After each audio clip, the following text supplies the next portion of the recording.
உங்கள் வாழ்க்கைக்கு தடையாக இருப்பது இந்த ஒரே ஒரு விஷயம் மட்டும்தான்.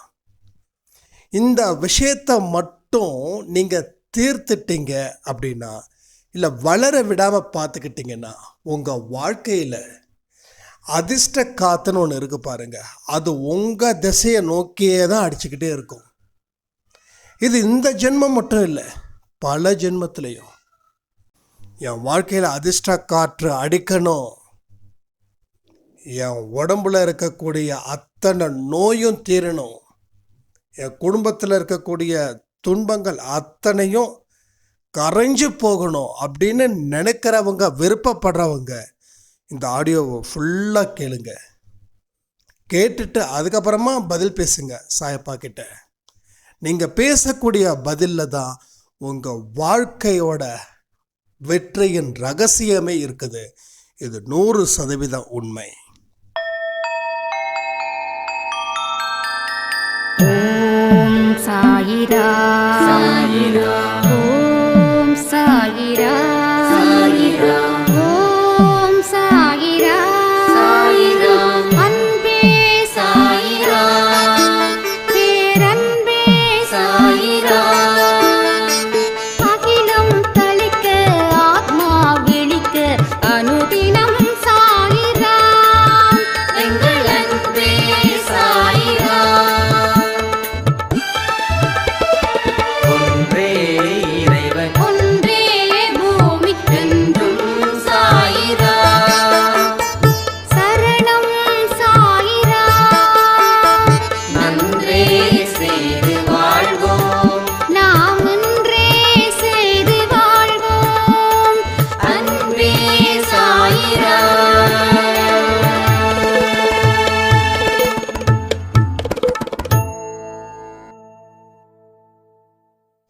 சைரா, என் உயிரின் உயிரானவர்களே, நம்மளுடைய இதயம் சுத்தமாக இருந்துச்சுன்னா நம்ம வாழ்க்கையும் ரொம்ப ரொம்ப ரொம்ப தெளிவாக இருக்கும், சுத்தமாக இருக்கும். கடவுள் இருக்கும் இடமே இந்த இதயம்தாங்க. அதில் தான் பல பேர் பலவிதமான எண்ணங்களை புதைச்சி வச்சுருக்காங்க. ஒரு இடத்துக்கு நாம் போகிறோம் அப்படின்னா அந்த இடம் வாசனையாக இருந்துச்சுன்னா அதை நாம் அனுபவிப்போம். அதே மாதிரி அந்த இடம் அப்படி இல்லாமல் ஒரு மாதிரி துர்நாற்றம் வீசுச்சுன்னா அந்த இடத்துக்கு நாம் போகவே மாட்டோம். அதே போல் ஒவ்வொரு மனுஷனுடைய இதயமும் சுத்தமாக இருந்து நாம் சாயப்பா கிட்ட என்ன விதமான பிரார்த்தனைகள் கேட்டாலும் ஒன்று அந்த பிரார்த்தனையை பெறுவோம், இல்லைன்னா அதற்கு மேலே இருக்கக்கூடிய பிரார்த்தனையை நாம் நிச்சயமாக பெற்றிருப்போம். பல பேருக்கு பிரார்த்தனை கை கூடவே இல்லை அப்படின்னா கவனிக்க வேண்டியது சில விஷயங்கள் தான். நம்ம ஹிருதயம் சுத்தமாக இருக்கா? அது சுத்தமாக இல்லைன்னா அவ்வளோ சீக்கிரம் நாம் நினச்ச மாதிரி எதுவுமே நடக்காது. ஒருவேளை சில பேருக்கு நடக்கலாம், அது அவங்களோட பூர்வ ஜென்மத்தில் இருந்த புண்ணியத்தை பொறுத்து அவங்க வாழ்க்கையில் நடக்குது. இதை தெரியாமல் நாம் பேசக்கூடாது. மற்றவங்கெல்லாம் அப்படி இருக்காங்களே இப்படி இருக்காங்களே, நான் என்ன தப்பு செஞ்சேன், என் வாழ்க்கை மட்டும் ஏன் இப்படி, அவங்கள மாதிரியா நான் தப்பான ஒரு மனுஷனாக இருக்கேன் அப்படின்னு அவங்கள கம்பேர் பண்ணி உங்களை நீங்கள் உயர்த்திக்க கூடாது.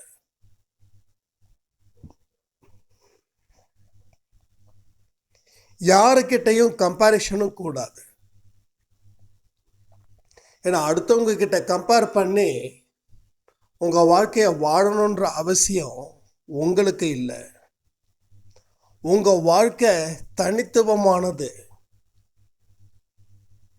பலரால் நீங்கள் புகழ் அடையவும் வேண்டாம், பலரால் நீங்கள் ரோட்டுக்கு வந்து நின்றுடவும் வேண்டாம். உங்களோட வாழ்க்கையில் என்னென்ன விஷயங்களை சாயப்பா உங்களுக்கு செய்யணும்னு அவர் நினைக்கிறாரோ, அவர் நினைக்கிறதுக்கு தகுந்த மாதிரி உங்கள் வாழ்க்கையில் நீங்கள் சில முயற்சிகளை செய்து அந்த இடத்துக்கு வரணும்.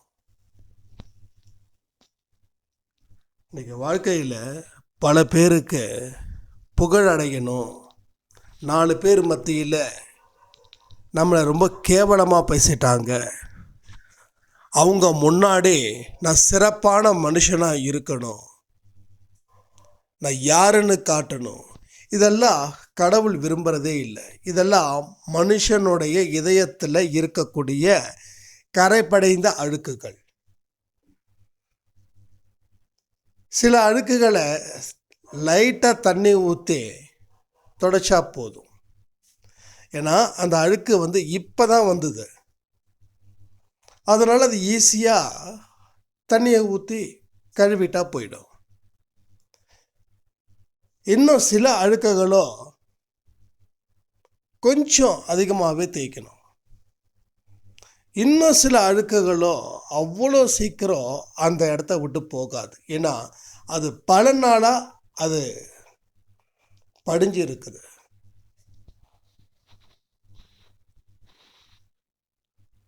அப்போ நம்ம இதயத்தில் இருக்கக்கூடிய மோசமான எண்ணங்கள் இந்த ஜென்மத்தில் மட்டும் இல்லை, பல ஜென்மத்தில் இது பதிஞ்சு இருக்குது. ஏன்னா இப்போ நீங்கள் ஆன்மீக வாழ்க்கையில் இருக்கக்கூடிய கடவுளை தேடி அதன்படி நடக்கிறீங்க. உங்களை தாண்டி இருக்கக்கூடிய மனுஷங்க உங்களை மாதிரி ஆன்மீகத்தை முழு மூச்சாக வச்சுக்கிட்டு அதுக்கப்புறம் கடவுளை முழு மூச்சோட செயல்படுறாங்களா? அவங்க என்ன பண்ணுறாங்கன்னா, கடவுளை முன்னாடி வைக்கிறாங்க, ஆன்மீகமாவது ஒன்றாவதுன்னு கேள்வி வேறு பதில் சொல்கிறாங்க, அதுக்கு விவாதத்தையும் எழுப்புறாங்க. ஔவையார் கூட விவாதத்தை எழுப்பலை. படித்தவர்கள், அனுபவம் வாய்ந்தவர்கள், 4 விஷயம் தெரிஞ்சவர்கள் விவாதத்துக்கு தயாராக இருக்க மாட்டாங்க. ஏன்னா எப்படிப்பட்ட விவாதமாக இருந்தாலும் அது எங்கே போய் முடியும்னா ஒரு மோசமான நிகழ்வில் தான் போய் முடியும். அதனால் மனசையும் உடம்பையும் கஷ்டப்படுத்திக்க யாரும் தயாராக இல்லை. ஏன்னா நான் சிறப்பாக வச்சுருக்கேன் என் மனசை, அதை மேலும் சிறப்பாக வச்சுக்கிறது தான் நான் போராடணும்.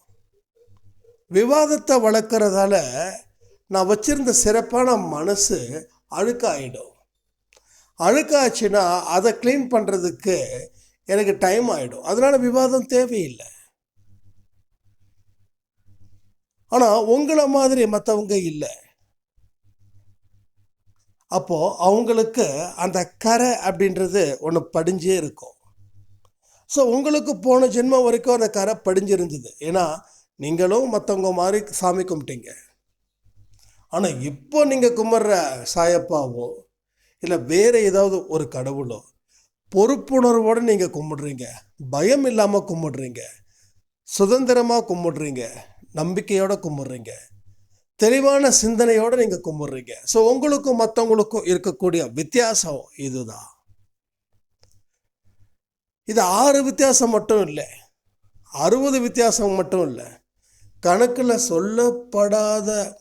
சொல்லவே முடியாத அளவுக்கு அவ்வளோ வித்தியாசங்கள் இங்கே அதிகரிச்சிருக்கு.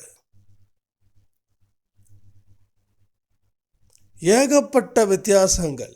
1 இல்லை, 2 இல்லை, 3 இல்லை, 4 இல்லை, 5 இல்லை, ஏகப்பட்ட வித்தியாசங்கள். இப்போ தெரியுதா உங்களுக்கு?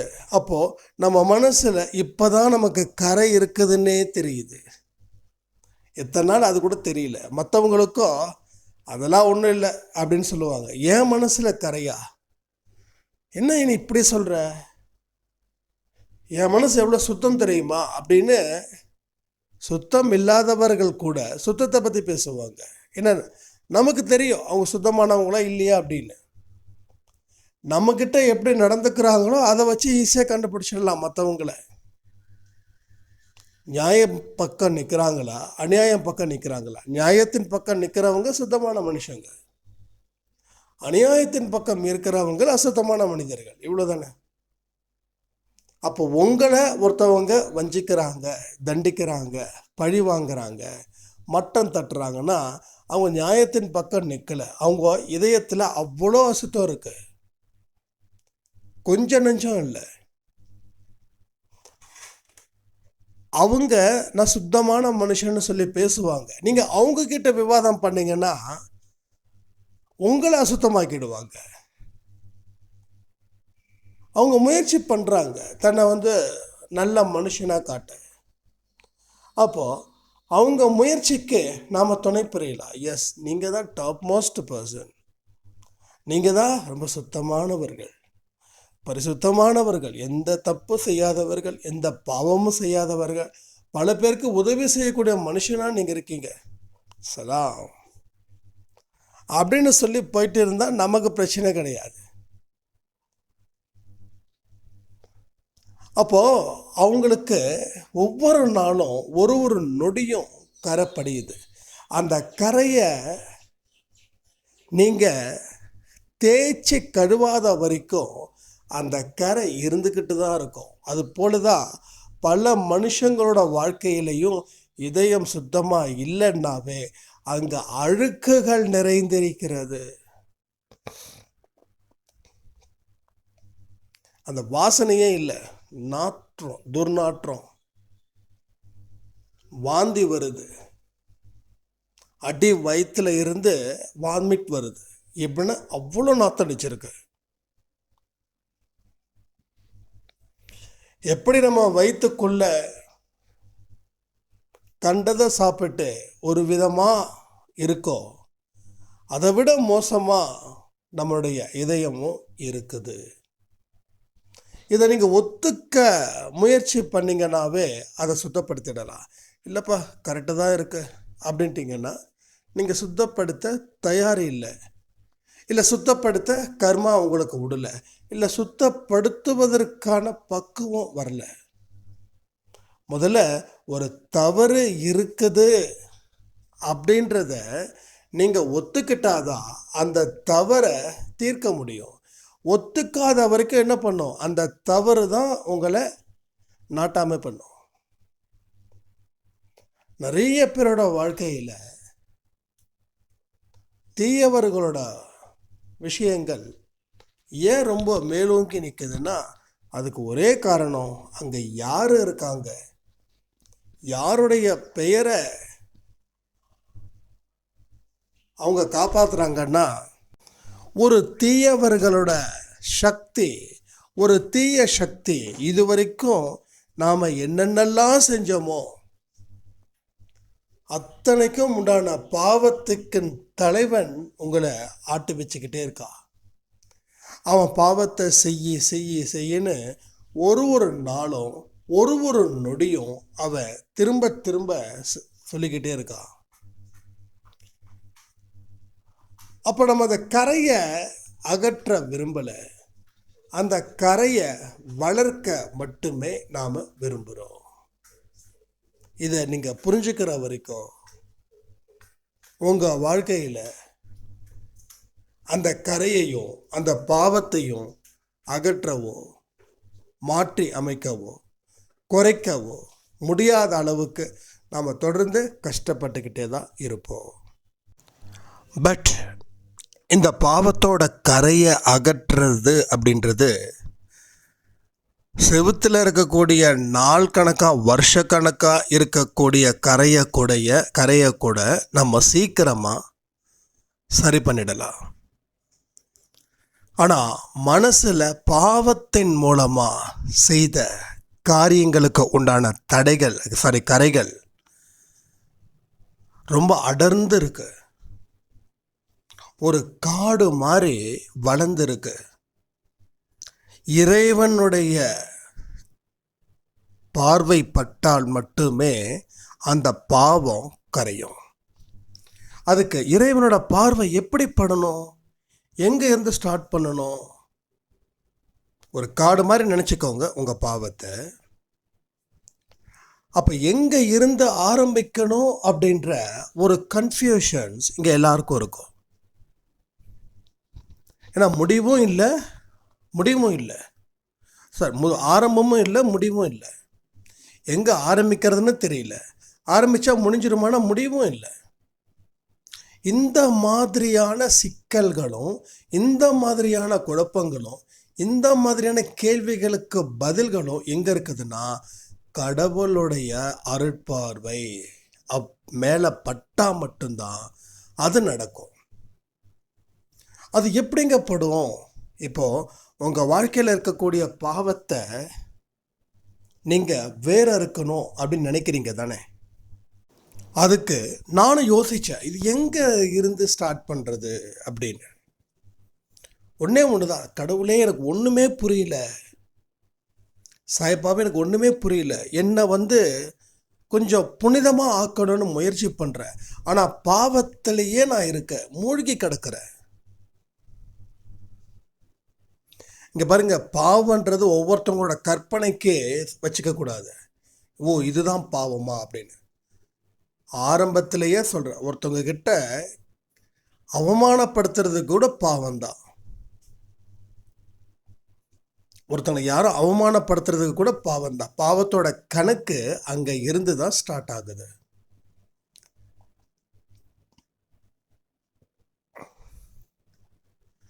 அப்போ அந்த பாவத்தை வேற இருக்கணும்னு நான் முடிவு பண்ணிட்டேன். அப்போ சாய்பா கிட்ட கெஞ்சுறேன், எனக்கு தயவு செய்து எனக்கு இந்த பாவத்தில் இருந்து நான் தீர்க்கணும், என் பாவத்தை தீர்க்கணும். நாம் நிறைய பேர் பண்ணுறோம் பாவத்தை தீர்ப்பதற்கு காசி, ராமேஸ்வரம். ஆனால் உண்மையிலே அங்கெல்லாம் போனால் பாவம் தீருமா? கடவுள் வெளியில தான் இருக்காரா? அப்போது ஒரு பெரிய தப்பு பண்ணுறவன், பல பேரோட வாழ்க்கையை அழித்தவன், காசியிலேயோ ராமேஸ்வரத்துலேயோ இல்லை வேளாங்கண்ணிலேயோ எங்கேயோ ஒன்று மதம் சம்பந்தப்பட்ட விஷயத்தில் போயிட்டு அவனை ஈடுபடுத்திக்கிட்டா அவனோட பாவம் தீர்ந்துடுமா? சரி, ஒரு மனுஷனோட பாவம் தீர்ந்துடுச்சுன்னா அவன் வாழ்க்கையில் நல்லா வாழணும், அவன் நல்லா இருப்பான். அப்போனா காசின்ற ஒரு ஊர், அந்த ஊரில் இருக்கிறவங்க அத்தனை பேரும் சாப்பாட்டுக்கு பிரச்சனை இல்லாமல், வாழ்க்கையில் பிரச்சனை இல்லாமல், ஆரோக்கியத்தில் பிரச்சனை இல்லாமல், குடும்பத்தில் பிரச்சனை இல்லாமல் வாழ்ந்துக்கிட்டு தான் இருக்காங்களா? காசியில் போகும்போது நான் போனது கிடையாது, பட் அம்மா அப்பாலாம் ரிலேட்டிவ்ஸ் எல்லாமே ஒரு 5 to 10 இயர்ஸ்க்கு முன்னாடி போயிருக்காங்க. அப்போ சின்ன குழந்தை, அந்த குழந்தை எல்லா லாங்குவேஜும் தெரியுது அந்த குழந்தைங்களுக்கு. ரொம்ப அதுவே ஒரு பெரிய சர்ப்ரைஸ். ஏன்னா ஒரு டூரிஸ்ட் பிளேஸ்னாவே mostly Tamil, Malayalam, Telugu and Kannada. So இதுதான் மேக்ஸிமம், இந்த லாங்குவேஜ் தான் மேக்ஸிமம் நினைக்கிறேன். இதுக்குள்ளே தான் அவங்களோட இது இருக்குது. அவ்வளோ அழகாக அந்த குட்டி பையன் அம்மா கிட்ட தெலுங்கில் பேசுகிறாங்க. అమ్మ తీసుకోండమ్మా, తీసుకోండినా వాங்கிக்கோங்க, తీసుకోండమ్మా, ఇది బాగా ఉండిమ్మా మీరుకు, இது తీసుకోండమ్మా, அம்மா அம்மா ப்ளீஸ்மா తీసుకోండమ్మా அப்படின்னு என்னென்னா, அம்மாம்மா வாங்கிக்கோங்க, இது உங்களுக்கு நல்லா இருக்கும் அப்படின்னு சொல்லி கிட்டத்தட்ட அந்த பையன் கெஞ்சுறான். அதான் அம்மாவுக்கு அது விருப்பம் இல்லை, விருப்பம் இருந்தால் வாங்குவாங்க, விருப்பம் இல்லை. அப்புறம்தான் அத்தை சொல்லியிருக்காங்க, அந்த பையன் பாவம், அவன் உனக்கு பிடிக்கலனாலும் வாங்கிக்கோ அப்படின்னு. ஓ அப்படியா? அப்போ தான் இவங்களுக்கு புரியுது. ஏன்னா மோஸ்ட்லி அம்மாங்களுக்கு வெளியில் போய் அடுத்தவங்க கஷ்டம் பெருசாக தெரியறதில்ல, ஏன்னா வீட்டுக்குள்ளேயே இருக்கிறவங்களுக்கு தெரியாதில்ல. அப்போ வாங்கும்போது தான் அந்த பையன் மறுபடியும் నువ్వు ఎప్పుడుమే బాగా ఉండవలమ్మా, நமக்கு தெலுங்கு லைட்டாக தான் வரும், பட் அவன் சொன்னதை சொல்லி மீறி எப்படின்னே பாக உண்டவலை, எப்பயுமே நீங்கள் நல்லா இருக்கணும் அப்படின்னு சொல்லிட்டு. அப்போ அந்த குழந்தை அந்த வியாபாரத்தை பண்ணுதுன்னா அந்த குழந்தை அவ்வளோ விருப்பப்பட்டா பண்ணும். ஸோ குழந்தைங்களாக இருக்க தான் விருப்பப்படும். அங்கே ஒரு குழந்தை மட்டும் இல்லை, பல குழந்தைங்க. 10 வயசுக்குள்ளே இருக்கிறதுல குழந்தைங்க தானே சொல்லுவோம். அதுக்காக தவழ்ந்த குழந்தையா விற்குதுன்னு சொல்லக்கூடாது. 10 வயசுக்குள்ளே இருக்கிறவங்க எல்லாமே குழந்தைங்க தான். 20 வயசுக்குள்ளே இருக்கிறவங்களும் குழந்தைங்களா தான் நம்ம சொல்கிறோம், 18-20 வயசு வரைக்கும். அப்போ அந்த ஊரில் இருக்க தண்ணி, அது தீர்த்தம், இதெல்லாம் பட்டா நம்ம புனிதமாயிடுவோம் அப்படின்னா, அப்போ அங்கே ஏன் இவ்வளோ பிரச்சனைகள் இருக்குது? நம்ம ஊரில் என்ன பிரச்சனைகள் இருக்கோ அதே தான். அப்போது அது எல்லாமே ஏதோ ஒரு விஷயத்துக்காக சொல்லப்பட்டது, ஆனால் அது முழுமை அடையவில்லை. அப்போ எங்கே முழுமை அடைஞ்சிருக்குது? வெளியில் இல்லை. அப்போது உள்ளுக்குள்ளே தானா அப்படின்ற ஒரு விஷயம் இப்போ உங்களுக்கு இந்த பதிவின் மூலமாக தெரியுது இல்லையா? இது ஏன் தெரியுது? நம்ம கொடுக்குற ஆடியோவை 30 நிமிஷத்துக்கு மேலே, நீங்கள் கேட்குறதோ 30 நிமிஷமும் கேட்குறீங்க. இந்த பொறுமை மற்றவங்களுக்கு இருக்குன்னு நினைக்கிறீங்களா? ஒரு சினிமா சம்மந்தப்பட்டதோ, இல்லை ஒரு நடிகை சம்மந்தப்பட்டதோ, இல்லை அரசியல் சம்மந்தப்பட்டதோ, அரசியலில் இருக்கக்கூடிய முக்கியமானவர்கள் சம்மந்தப்பட்டதோ பேசுனா 30 நிமிஷம் இல்லை, 1.5 மணி நேரம் கேட்கறதுக்கு கூட தயார். ஆனால் இது அவ்வளோ சீக்கிரம் யாராலையும் கேட்க முடியாது. உங்களால் கேட்க முடியுதுன்னா உங்களுக்கு அந்த ஞானம் இருந்ததால் மட்டுமே. அதாவது வாழ்க்கை பற்றி ஒரு ஞானம், உங்களை பற்றி ஒரு ஞானம், கடவுளை பற்றி ஒரு ஞானம், பிரச்சனைகளை பற்றி ஒரு ஞானம். ஸோ அத்தனை ஞானமும் உங்களுக்கு இப்போ தான் ஸ்டார்ட் ஆகுது. ஸோ ப்ரீகேஜி படிக்கிற குழந்தைகளாக நாம் இருக்கோம். அப்போது பிரச்சனைகள் பாவத்தின் மூலமாக தான் அதிகரிக்குது. அப்போ இது உங்களுக்கு மட்டும்தான் தெரியுது. திரும்பவும் சொல்கிறேன், நீ ஏன் உங்களை திரும்ப திரும்ப சொல்கிறேன், உங்கள் குடும்பத்தில் இருக்கிறவங்கள நான் கம்பேர் பண்ண சொல்லலை. ஆனால் நீங்கள் எந்த இடத்துல இருக்கீங்கன்றதை தெரிஞ்சாதான் அந்த இடத்துல இருந்து உங்கள் வாழ்க்கையை தொடங்க முடியுன்ற விஷயத்தை வச்சு சொல்கிறேன். இங்கே நான் யாரையும் வெறுக்கலை, யாரையும் வெறுக்கவும் கூடாது, வெறுக்கவும் முடியாது. சில பேருக்கு நான் வெறுக்கிறேன்னு யாராவது நினைக்கலாம், ஆனால் அப்படி இல்லை. இதை ஏன் சொல்கிறேன் அப்படின்னா, யாரையும் ஒரு துளி கூட நான் வெறுப்பது இல்லை. எந்த மனுஷனாக இருக்கட்டும், இது வியாபாரத்தில் இருக்கக்கூடியவர்களாக கூட இருக்கட்டும், நம்ம கேரக்டருக்கு அவங்க செட் ஆகலைன்னா அவங்கக்கிட்ட பேசுகிறத நிறுத்தி கடவுள்கிட்ட பேசுவேன். கடவுளே அவங்களுக்கு நல்ல புத்தியை கொடு, அவங்க நல்லா இருக்கணும். மறுபடியும் அவங்கள பார்க்கும்போது அவங்க அந்த நற்பண்புகளை அவங்களுக்கு இருக்குதுன்றதை நீங்கள் தெரியப்படுத்தணும். இது அன்பே சைட்லேயும் சரி, நண்பர்கள் சைட்லேயும் சரி, இல்லை வியாபார சைட்லையும் சரி, இதை ஒன்று தான் நான் என்றைக்குமே ஃபாலோ பண்ணுறேன். இதை ஃபாலோ பண்ணாவே எந்த மனுஷன் மேலேயும் வெறுப்பு இல்லாமல் வாழ்வதே நம்ம இதயத்தை சுத்தமாக வச்சுருக்கிறது சமம். ஸோ இதயத்தை சுத்தமாக வச்சுருக்கணும்னு நினைக்கிறவங்க ஒரு விஷயத்துலையும் மெனக்கட்டே ஆகணும். அப்போது நீங்கள் எங்கே இருந்து ஸ்டார்ட் பண்ணணும் அப்படின்னா, முதல்ல நீங்கள் எப்படிப்பட்டவங்கன்றதை நான் உங்களுக்கு 10 தடவைக்கு இல்லை 100 தடவை புரிய வச்சாதான் மற்றவங்க கிட்ட இருந்து நீங்கள் எவ்வளோ வேறுபட்டு இருக்கீங்க, உங்கள் மனநிலை எப்படி, உங்கள் ஞானம் எப்படி, நீங்கள் கடவுள்கிட்ட எவ்வளோவுக்கு எவ்வளோ செல்ல பிள்ளையாக இருக்கீங்க, கடவுள் உங்களை எவ்வளோ தூரம் அன்பு வைக்கிறாரு. இது எல்லாமே சாய் 365 நம்ம அதிகமாக பேசுகிறதுக்கு காரணமே இது ஒன்று தான். இப்பயே சொல்கிறேன், அன்பே சாய் குடும்பத்தில் இருக்கிறவங்க தொடர்ந்து ஆடியோஸ் கேட்குறவங்க.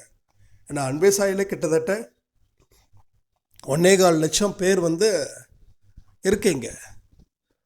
1.25 லட்சம் பேரும் ஆடியோ கேட்கல, அதில் ஒரு 10% வச்சுக்கலாம் கேட்குறாங்க. மீதி 90% வந்தாங்க, கேட்டாங்க, போயிட்டாங்க. அதை பற்றி நம்ம கவலைப்படலை.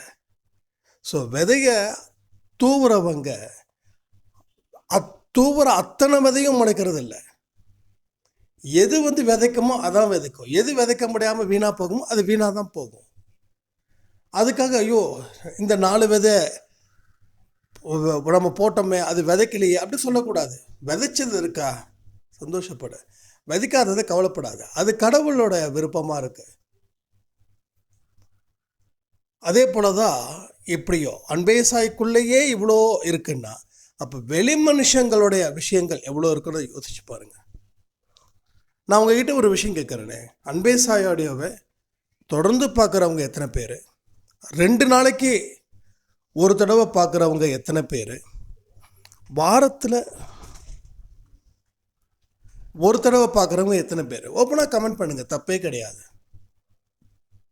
அப்போ ஒரு தீவிரமான விஷயங்கள் இருக்கிறவங்க தினந்தோறும் பார்ப்பாங்க. ஆனால் தினந்தோறும் பார்க்குறவங்க கூட வாரத்தில் ஒரு நாள் டு ஒரு நாள் பார்க்குறவங்களும் இருக்காங்க. வாரத்துக்கு ஒரு நாள் பார்க்குறவங்களும் இருக்காங்க. மாதத்துக்கு ஒரு நாள் பார்க்குறவங்களும் இருக்காங்க. பார்க்காதவங்களும் இருக்காங்க. ஆனால் நம்ம யாரை பற்றியும் கவலைப்படக்கூடாதுன்னு சாய்ப்பா சொல்லியிருக்காரு. யாராருக்கு பார்க்கணுன்னு விதி இருக்குதோ, யாராருக்கு தீவிரமாக செயல்படணும்னு விதி இருக்குதோ அவர்கள் மட்டுமே அதை பார்க்க முடியும், கேட்க முடியும், அதன் வழி நடக்கவும் முடியும். அப்போது மெயினான விஷயத்துக்கு வரேன். பாவத்தை தீர்க்கணும் அப்படின்னா இதுக்கு கேள்விக்கு உண்டான பதில் சாயப்பா கிட்ட இருக்கு. அதுக்கு நம்மளோட முயற்சியும் ஒன்று இருக்கு. அதுதான் முதல் படி. இந்த நிமிஷத்தில் இருந்து நான் எந்த விதமான பாவத்தையும் செய்ய மாட்டேன்னு நீங்கள் அதில் ஸ்ட்ராங்காக இருக்கணும். இதுதான் முதல் படி. என்னைக்கு ஒரு விஷயத்தை நீங்கள் செய்ய மாட்டேன்னு நினைக்கிறீங்களோ அன்னைக்கு செய்யக்கூடிய சூழ்நிலையை இந்த மாயை உருவாக்கும். நம்ம நினைப்போம் நம்ம பண்ணவே கூடாதுன்னு நினச்சோம், இப்போ என்ன பண்ண சொல்லி ஒரு மாதிரி மைண்டு ஃபுல்லாக இப்படி ஒரு ப்ரெஷர் இருக்குதுன்னு அந்த ப்ரெஷரையும் கொடுக்கும். இது மாயை உங்களை அடிக்கடி உங்கள் மைண்டை தொல்லை பண்ணிக்கிட்டே இருக்கும். எப்படி நம்ம ஜீசஸ்க்கு மலையோட உச்சியில் போய் சாத்தானுங்கள் 2 பேரும் நீ கடவுள் இருக்காருன்னு சொல்லிட்டு இருக்க, இப்போ நீ இவ்வளோ பெரிய மலையில் இருந்து கீழே குதி, நீ கூப்பிடுற ஆண்டவர் உன்னை காப்பாற்றட்டும், இப்போ குதிச்சு பாரு அப்படின்னு சொல்லும்போது ஜீசஸ் சொல்லுவாரா, ஒரு காலம் என்னுடைய தேவனை நான் சந்தேகப்படக்கூடாதுன்னு பைபிளில் சொல்லியிருக்கு. அப்போ என்னது, சந்தேகத்தோட அடிப்படையில் நீ குதிக்கணும்னு சாத்தான் சொல்லுது.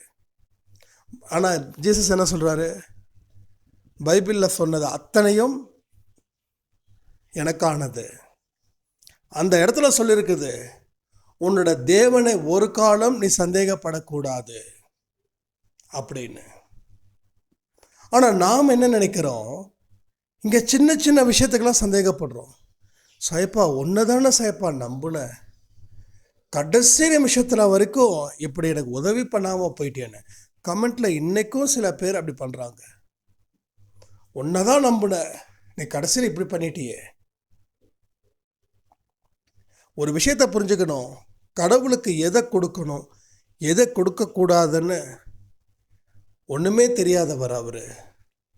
மனுஷனை விட மனுஷனுக்கு தான் அறிவு இருக்கா கடவுளை கம்பேர் பண்ணும்போது. அப்போ அவர் கொடுக்கல அப்படின்னா அந்த இடத்துல நமக்கு கிடைக்கலன்னா கொஞ்சம் கஷ்டம்தான்.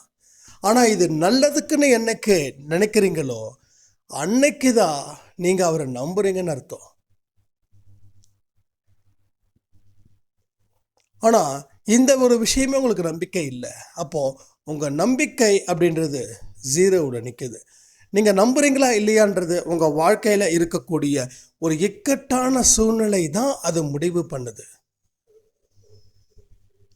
உங்கள் கிரிட்டிக்கல் சுச்சுவேஷனில் நீங்கள் எப்படி இருக்கீங்களோ அதை பொறுத்து தான் நீங்கள் அவரை பிலீவ் பண்ணுறீங்களா இல்லை பிலீவ் பண்ணலையா அப்படின்ற ஒரு விஷயமும் தெரிய வருது.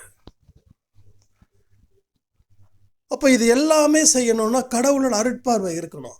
பாவம் தீர்ப்பதற்காக புனித யாத்திரை போனேன். புனிதமான நீரில் குளிச்சேன்னா, புனிதமான நீரில் குளித்தா உடம்புக்கும் ஆரோக்கியம், மனதுக்கும் ஆரோக்கியம். ஆனால் பண்ண பாவங்கள் தீரும்னு தயவு செய்து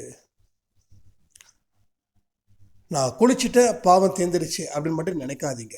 அது சில விஷயத்தை வெளியிலேயே தேட முடியாது. அப்படி வெளியில் ஏன் சொல்லியிருக்காங்கன்னா, கண்ணால் பார்க்கும்போது நம்ம மனசுன்ற குழந்தை நம்பணுன்றதுக்காக செய்த ஏற்பாடுகள், வேற ஒன்றுமே இல்லை.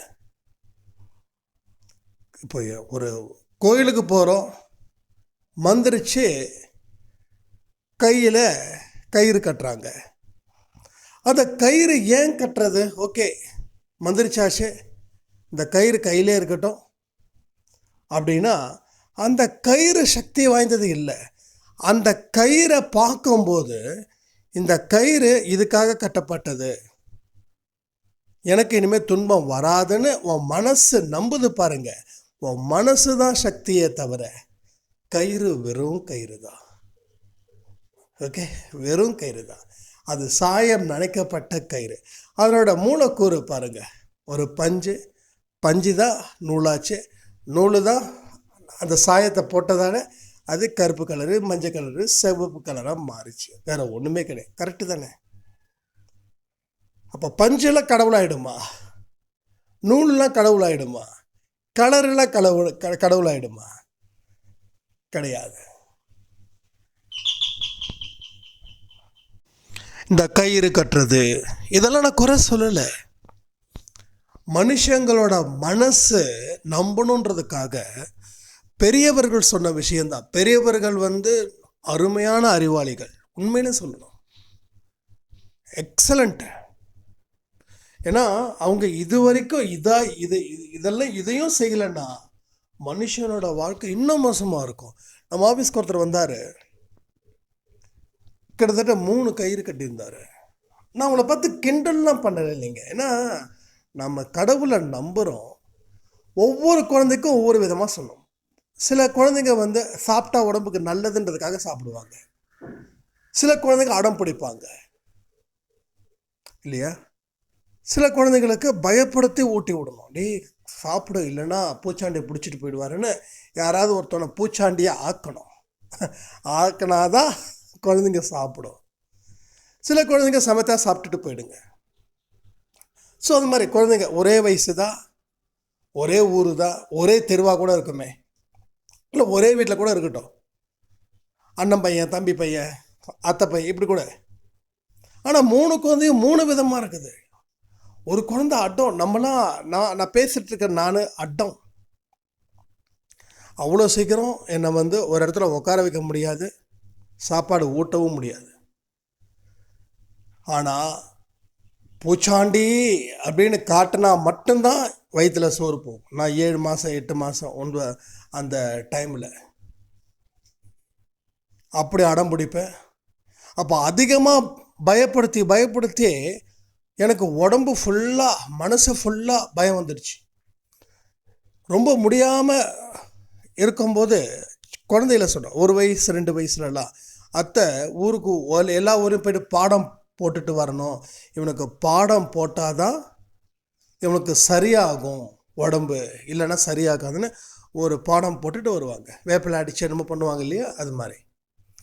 ஏன் அப்படின்னா சின்ன வயசில் நான் சாப்பாடு சாப்பிடணுன்றதுக்காக அந்த அளவுக்கு என்னை பயப்படுத்தி வச்சிருந்ததால்.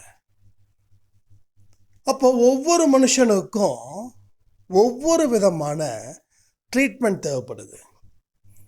அப்போ அவர் சொல்கிறாரு, நானும் ரொம்ப பயந்தேங்க, ரொம்ப பயந்தேன் ஒரு காலத்தில். இந்த கயிறு கிட்டத்தட்ட நான் இப்போ அவருக்கு வயசு ஐ திங்க் இன்னும் ஒரு 40யோ என்னமோ சொன்னார்னு நினைக்கிறேன், சரி ஞாபகம் இல்லை. 20 வயசில் இருந்து நான் கட்டியிருக்கேன். நான் கேட்டேன், 20 வருஷமாக கயிறு இத்து போவாது அப்படின்றதுக்கு அவர் சிரித்தார். ஐயோ இல்லை சார், அப்படி சொல்லலை.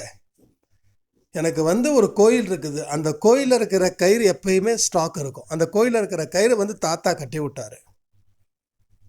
இவனுக்கு ரொம்ப மனதைரியம் வேணும் அப்படின்றதுக்காக சொன்னதுக்கு அவன் தாத்தா சொல்லும்போது இறக்கிறதுக்கு முன்னாடி சொன்னாரா, டேய் இந்த கயிறு தான் உன்னை காப்பாற்றி இருக்குது, உன் நல்ல தைரியமாக நீ இருக்கனா அதுக்கு காரணமே இன்னைக்கு இந்த அந்த அம்மா அந்த கோயிலோட அந்த கயிறு தான். அதனால நீ எப்பயுமே கயிறு எப்பெல்லாம் அந்த கயிறு வந்து மக்கி போகுதோ இல்லை மாற்றணும்னு நினைக்கிறியோ, ஆனால் கயிறு கட்டாமல் மட்டும் இருக்கக்கூடாதுன்னு அதே கோயிலில் இருக்கிற கயிறு நான் ஸ்டாக் வச்சுருப்பேன். எப்போல்லாம் வந்து ஒரு 6 மாதத்துக்கு ஒரு தடவை நான் அந்த கயிறை மாற்றிடுவேன். அவ்வளோ தைரியமான கயிறுங்க, அதிர்ஷ்டமான கயிறுங்க அப்படின்னு. இப்போ அவங்க நம்பிக்கை நான் உடைக்கிறதா தப்பு? அவங்க நம்பிக்கை நான் உடைக்க முடியாது. ஏன்னா இப்போ உங்களோட விஷயத்தை நான் பண்ணலாம், அன்பே சாயில் இருக்கிறவங்களுக்கு பண்ணலாம். ஏன்னா நாம் ஒரு ஸ்டேஜுக்கு மேலே இருக்கோம், அவர்களோ அந்த ஸ்டேஜுக்கு அடையலை. அது அவங்களோட பூர்வ ஜென்ம கர்மா வழிவிடணும்.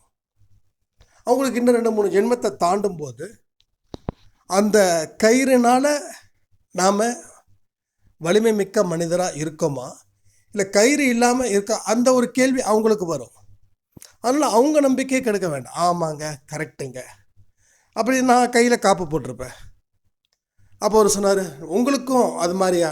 ஆமாங்கன்னு சொல்லி அவ்வளோதான். இது வந்து நம்ம வந்து நமக்குன்னு ஒரு அடையாளத்துக்காக போட்டது. 7வது படிக்கிறதுல இருந்ததை போட்டிருக்கேன், இதே இல்லை. அப்போ வந்து அது வேறு மாதிரி இருக்கும். நமக்குன்னு ஒரு அடையாளம், ஏதோ நமக்கு ரொம்ப பிடிக்கும், ஏதோ ஒரு அடையாளத்தை கொடுக்கணும். கையில் காப்பு, அது வந்து நம்மளுடைய ஐடென்டிஃபிகேஷன், அது மாதிரி. ஸோ இதெல்லாம் புரிஞ்சுக்கிட்டு உங்கள் வாழ்க்கையை நீங்கள் வாழணும். எது நம்பிக்கை தருவது, எது நம்பிக்கை தராதது, கடவுள் மேலே வைக்கிற நம்பிக்கை எப்படி, பாவத்தை எப்படி குறைக்கணும், பாவத்தை குறைச்சா எப்படி வாழ முடியும் அப்படின்றத பற்றி தான் இந்த ஆடியோவில் நம்ம பேசியிருக்கோம். இதை சரி பண்ணி உங்கள் வாழ்க்கையில் வாழ வேண்டிய பொறுப்பு உங்களுதுன்னு சொல்லி இந்த ஆடியோவை நான் முடிக்கிறேன். ஜெய் சாய்ராம்.